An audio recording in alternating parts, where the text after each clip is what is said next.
2024 সালের 9 অক্টোবর মারা যান ভারতের কিংবদন্তি শিল্পপতি রতন টাটা।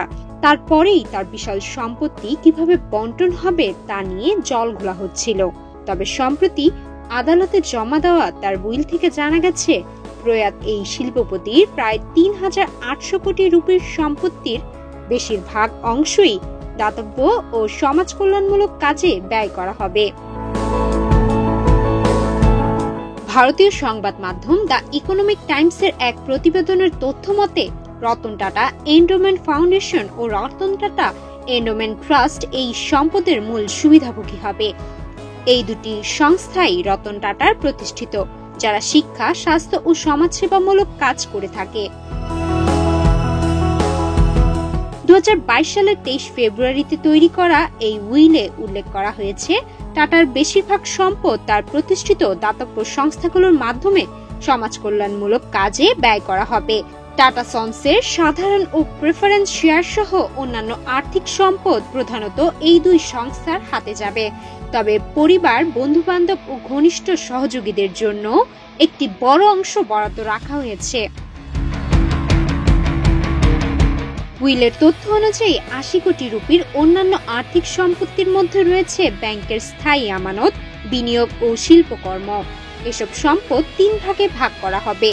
রতন টাটার 2 সৎ বোন শিরিন জিবিবয় ও জিয়ানা জিবিবয় এবং টাটা গ্রুপের সাবেক কর্মী মোহিনী এম দত্ত এই সম্পদের অংশ পাবেন।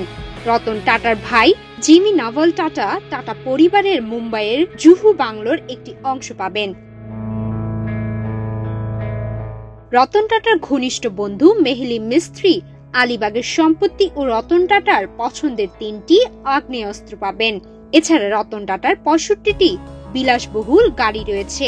রতন টাটার বিদেশি সম্পদের মধ্যে রয়েছে সেশেলসে 40 কোটি রুপি মূল্যের সম্পত্তি, ওয়েলস ফার্গো ও মার্গান স্ট্যানলিতে ব্যাংক অ্যাকাউন্ট, আলকোয়া কর্পো ও হাউমেট অ্যারোস্পেসের শেয়ার। জীবনদশায় রতন টাটা পশুপ্রেমী ছিলেন। তার উইলেও এর প্রতিফলন দেখা গেছে। তিনি তার পোষা প্রাণীদের যত্নে 12 লাখ রুপি বরাদ্দ করে গেছেন। প্রতিটি পোষ্য প্রাণীর জন্য 3 মাসে 30,000 রুপি করে দেওয়া হবে। টাটা তার সহকারী শান্তনু নাইডুর শিক্ষা ঋণ মওকুফ করে দিয়ে গেছেন। উইলে তার প্রতিবেশী জ্যাক মালাইটের জন্য সুদমুক্ত শিক্ষা ঋণের ব্যবস্থা রেখে গেছেন। আদালত জানিয়েছেন, উইল অনুমোদন ও সম্পদ বন্টনের আনুষ্ঠানিকতা সম্পন্ন হতে প্রায় 6 মাস সময় লেগে যেতে পারে। সুমায়া মিতু, বাংলাদেশ প্রতিদিন।